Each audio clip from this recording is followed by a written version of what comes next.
And welcome friend, मैं विशाल माथुर एक बार फिर से आप सभी लोगों का स्वागत करता हूं आपके अपने YouTube channel exam target step towards success में। आज हम लोग एक बहुत ही इंपॉर्टेंट टॉपिक के बारे में बात करने वाले हैं। वो ये है कि सरकार ने कल से जो उनके नए नियम हैं सरकारी नौकरी को पाने के लिए, उसमें थोड़े से बदलाव कर दिए। अब वो बदलाव क्या है, आज उसके बारे में हम जानेंगे। ये एनआरए और क्या है, और उसके बाद में एक और सीईटी क्या है, ये सब क्या है, इन सब के बारे में आज हम लोग जानेंगे कि आखिरकार अब नए तरीके से नए रिक्रूटमेंट कैसे होंगे। अब सबसे पहली बहुत ही समय से ये कवायद चल रही थी कि सरकार नियमों में, सरकारी नौकरी को पाने के नियमों में जल्दी बदलाव ला सकती है।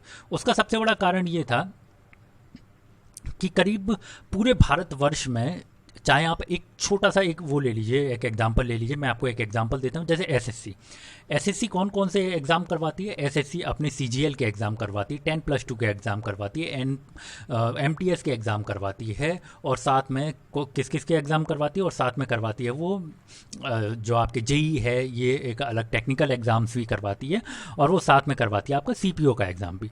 इतने सारे एग्ज़ाम केवल एसएससी से रिलेट हुए। चाहे फिर वो आप बैंकिंग सेक्टर में ले लीजिए, बैंकिंग सेक्टर पूरा ही है। आरबीआई अपना एक अलग एग्ज़ाम करवाती है clerical C grade B grade के पोस्ट के लिए। आप चाहें उसमें ले लीजिए, आप चाहें आरआरबी ले लीजिए, जो कि आपका जो आईबीपीएस सेक्टर है वो करवाती है अपना एक अलग एग्ज़ाम। तो ये काफ़ी सारे विभागों में, रेलवेज़ का ग्रुप डी, ग्रुप सी, और रेलवे का ग्रुप बी, एनटीपीसी वगैरह जो एग्ज़ाम्स होते हैं, वो सारे के सारे एग्ज़ाम बहुत ही ब्रॉड। अगर हम देखें भारतवर्ष में, तो इन्हीं केवल 3 एग्ज़ाम्स को लेने के लिए 20 से ऊपर कंपनीज काम करती हैं।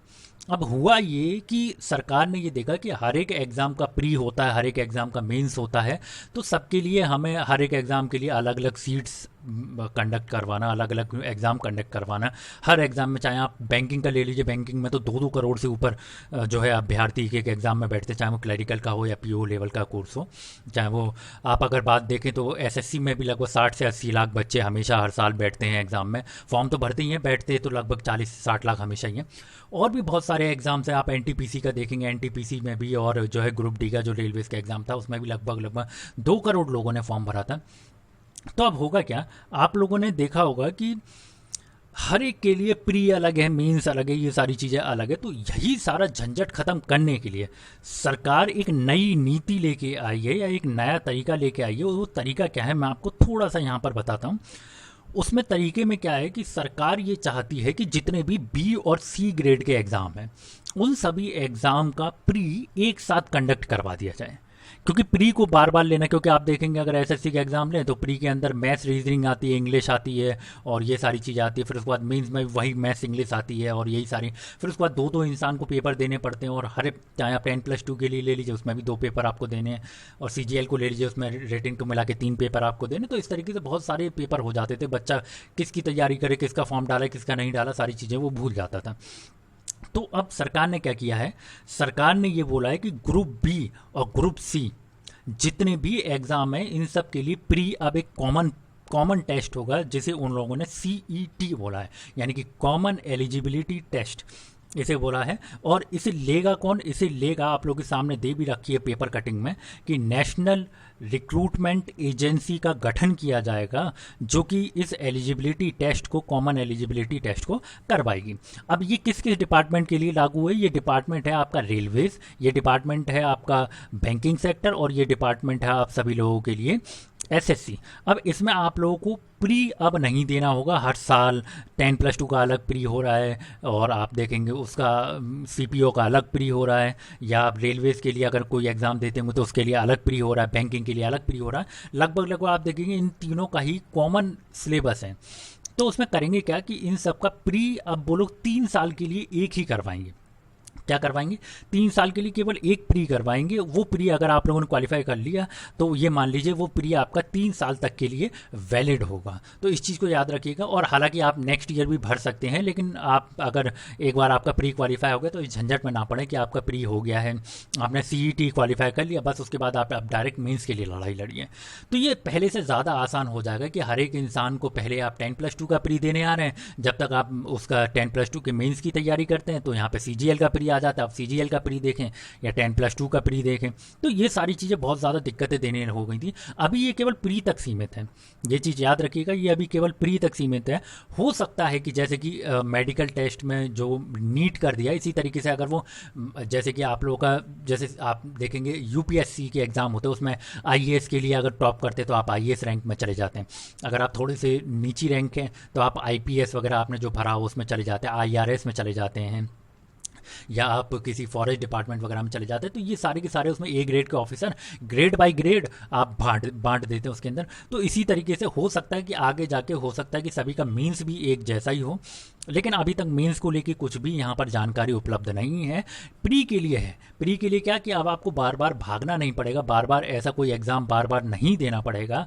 तो ये एक अच्छी बात है कि आपका 3 साल में केवल एक बार प्री होगा, अगर आपने वो क्वालिफाई कर लिया और आप उस लेवल तक पहुँच गए कि CGL तक दे सकते हैं, तो आप उस जो है अंक के ऊपर ले आए, आप उससे ऊपर नंबर ले आए, तो आप CGL या B और C ग्रेड के जितने भी एग्ज़ाम निकलते हैं 3 साल में, तो आप वो देंगे।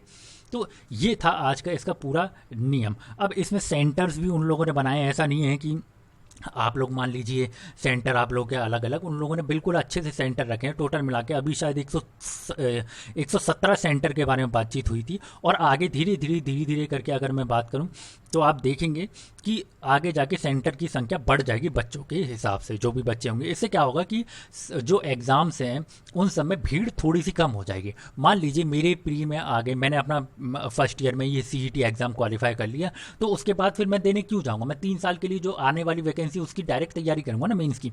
तो यही चीज़ें देखते हुए, एक तो कोविड का असर भी है कि बार बार एग्ज़ाम दिलवाना, ये सब। अभी ये एग्ज़ाम केवल 3 डिपार्टमेंट के लिए, आगे अभी इसमें आपका ये टीचिंग सेक्टर वगैरह ये सब नहीं है, क्योंकि टीचिंग सेक्टर के लिए तो ऑलरेडी प्री की तरह ही CTET और UP टेट होता है। तो जो भी स्टेट टेट होता है वो सारे के सारे एक तरीके से प्री मान लीजिए आप उनके, वो सीधे 5 साल के लिए वैलिड, तो उसी की तर्ज पर ये भी वैलिड कर दिया गया है 3 साल के लिए।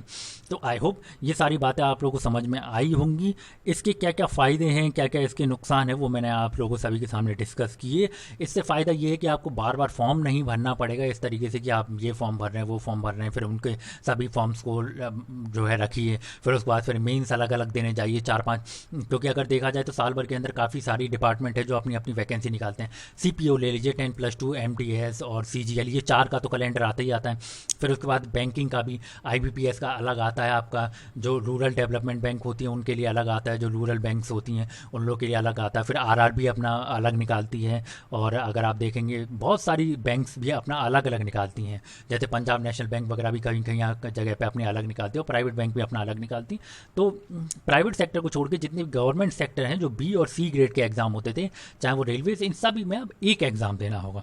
तो आई होप ये जानकारी आप लोगों को पसंद आई होगी। तो अगर आपको ये सारी बातें पसंद आई हो तो कृपया करके मेरी वीडियो को लाइक करें, सब्सक्राइब करें अगर नहीं किया हो, और शेयर तो ज़रूर करें, क्योंकि ये काम की न्यूज़ है। जो आपके छोटे भाई बहन हैं उन तक भी ये न्यूज़ पहुँचे, ताकि वो और बेहतर तरीके से नए बदले प्रारूप के हिसाब से अपनी तैयारी कर सकें। Thank you very much.